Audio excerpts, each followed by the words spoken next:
Good evening everyone and welcome to the 2024 presidential and senate elections. We are going to watch tonight whether this guy retains his status as Senate Majority Leader and which one of these will be the President of the United States.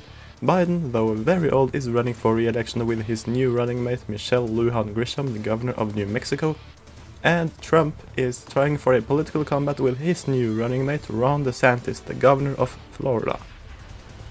And the battle for the Senate is between the Democrats led by Chuck Schumer and the Republicans led by cocaine Mitch McConnell. And here we have the predictions. Many of them predict that Republicans will retain their majority of 54 seats or lose seats. Only CNN, us, have them gaining 1 seat. So let's get to it. This is the current Senate. We have 54 Republicans and 44 Democrats, 2 independent that caucus with the Democrats. One of them is retiring, and that's Bernie Sanders of Vermont. And this is Nate Silver's projection. He is predicting that there are a couple of toss-up races, but he does actually predict that Ohio will be a pickup for the Republicans and that the Democrats will be likely to hold on in West Virginia, among others. And Larry Sabato has it even more narrowed down. He says that the Republicans are going to pick up the state of Ohio, but they are probably not going to pick up states like Nevada, Pennsylvania, or Michigan. And here we go, it is 7 on the East Coast, and polls have closed in about 6 states. Going to the state of Indiana, the Congressman Jim Banks, who defeated the incumbent in the primary, he will go on and be the next US Senator from the state of Indiana. And he's doing quite well in the county map, as we see right here. In the state of Virginia, Tim Kaine, the former Democratic vice presidential nominee, he will go on and serve another term.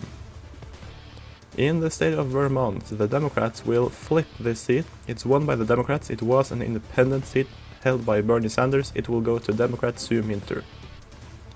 And so far we have 3 seats decided, 2 for the Democrats and 1 for the Republicans. It is now 7:30 and a group of 3 more states have now closed their polls. In the state of Ohio, the Republican challenger Warren Davidson will unseat incumbent Democrat Sherrod Brown. With his approval ratings down, this was widely expected, and it is the first big, important flip of the night that might tell us something about who will hold on to the Senate. In West Virginia, Joe Manchin will easily win re-election. It was widely predicted as a safe Democratic seat after the Republican dropped out, and he was instead challenged from the left by a progressive Democrat running as an independent. He will win, and he will win nearly every county in the state of West Virginia. And here we have it now. The Republicans have picked up 1, Democrats have picked up 1, but the Democratic pickup does not change the balance of the Senate. And it is now 8 PM on the East Coast, and a lot of new states have closed their polls. The Democrats will hold on to the following states: Massachusetts, Delaware, Connecticut, Rhode Island, and Maryland. Meanwhile, in Mississippi, incumbent Republican Roger Wicker will easily win another term in the Senate. In Tennessee, Marsha Blackburn will easily ride to another term in the Senate, her 2nd term. And we can see from the county map that it was a quite strong showing by Blackburn, especially in the rural areas. And currently we have it this, we are moving west with the time zones now as we speak. And we can also project that Josh Hawley, the incumbent Republican in Missouri, will easily win another term. No Democrat filed to run against him, so he faced a Green Party candidate, and as you see, he will win almost every county in the state, only losing in St. Louis. The following races are still too early to call. We will not have a result here yet. It's now 9 on the East Coast, and a bunch of new states have closed their polls. We can project that the incumbent New York Democrat Kirsten Gillibrand will easily win another term in the Senate. And the Republicans will hold on in North Dakota, Nebraska, and the state of Wyoming. Meanwhile, in Texas, Ronnie Jackson, the US representative, will win the seat held by retiring Ted Cruz. Cruz, a big proponent of term limits also for himself, decided not to seek another term in the Senate, and Ronnie Jackson will hold that for the GOP. And in Florida, incumbent Republican Rick Scott will also win re-election by a much better margin than he did last time. And many people do not like that. We can now see that Trump and DeSantis have carried 196 electoral votes. Biden and Grisham are way behind at 84. And the US Senate map as we speak. Many of the Democratic seats are on the East Coast, and in the eastern part of the country, Republicans are dominating the heartland. It is 10 PM on the East Coast, and we can now project the results in a bunch of new states. In the state of New Jersey, a three-way race will be won by Republican Thomas Kean. This was very unsure because the incumbent Democrat Bob Menendez was plagued by scandals, corruption, and he was asked by his own party to drop out. He did not drop out, so the Democrats endorsed an independent Democrat to his left that ran against him. It did not work as it just split the Democratic vote, and Thomas Kean is now elected senator from New Jersey.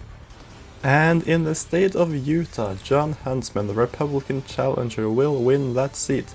He defeated incumbent Mitt Romney in the primary, and he was able to defeat Romney, who ran as an independent with Democratic backing. So he will flip that seat back to the Republican column with about 60% of the votes.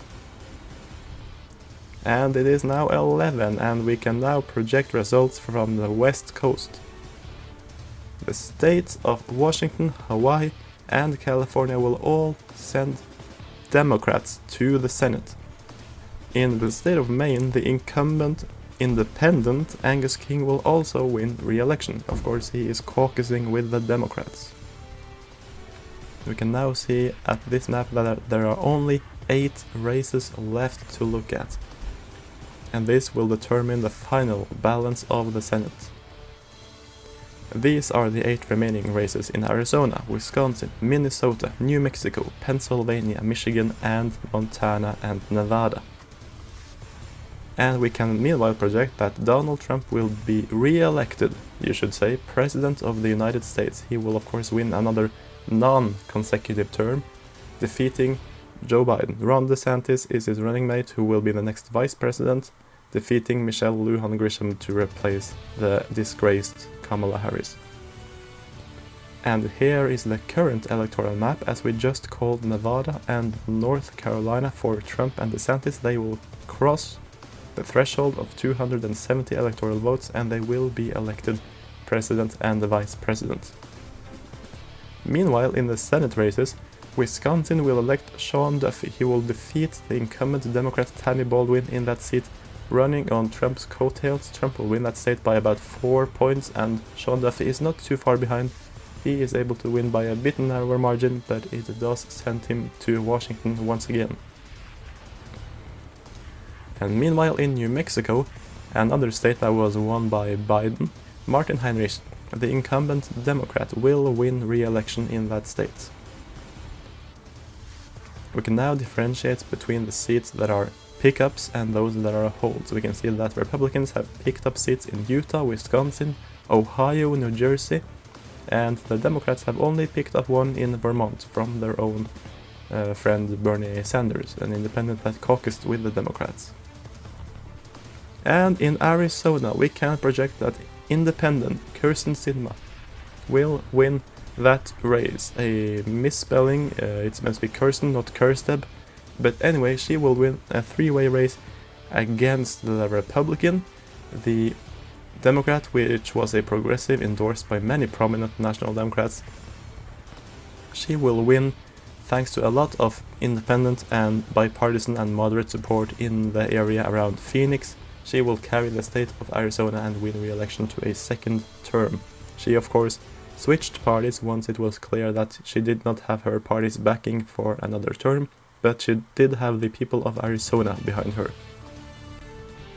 And in the state of Nevada, Danny Tarkarian will defeat incumbent Democrat Jackie Rose, and he will win that seat. We can see that he is currently leading by 2.3 points, which is about what Trump used to lose by in the state of Nevada. This time, however, both Tarkanian and Trump will win in Nevada, and it is another GOP flip. And the remaining races are here: Minnesota, Pennsylvania, Michigan, and Montana. In the state of Minnesota, Dean Phillips will win that open seat because Amy Klobuchar was retiring.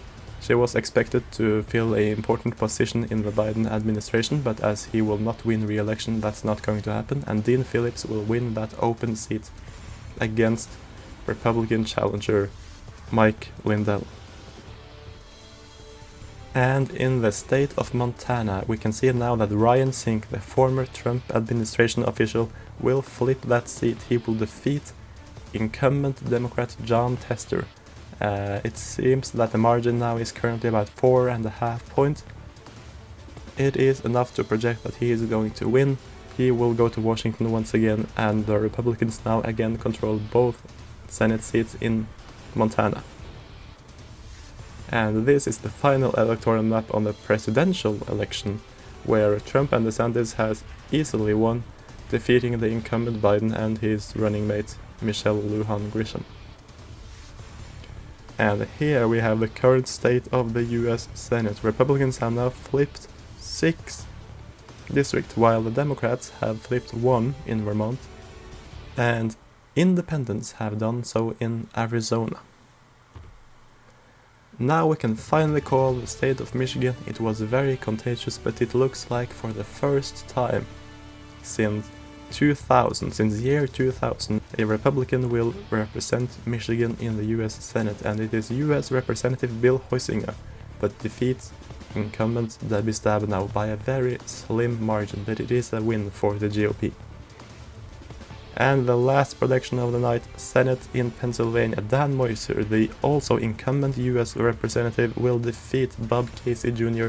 riding on Trump's coattails. He was able to defeat someone that was widely perceived as undefeatable by many. But he managed to narrow the polls late in the race, and even though only Rasmussen actually had him ahead in any poll, he was able to win, much thanks to the Trump effect in rural Pennsylvania.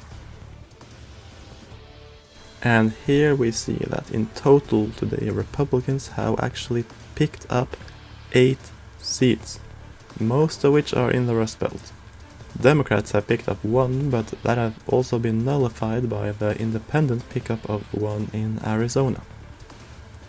Anyway, the final US Senate is like this: 61 Republicans now with a supermajority in the US Senate, 37 Democrats, and still 2 independents, just as it was before, even though now they are tilted a bit more to the center than they were with Bernie Sanders. Anyway, thank you so much for watching this video. I hope you enjoyed. Please like, please subscribe, and help me reach my next goal, 1000 subscribers. Anyways guys, thank you all so much, and I'll see you next time.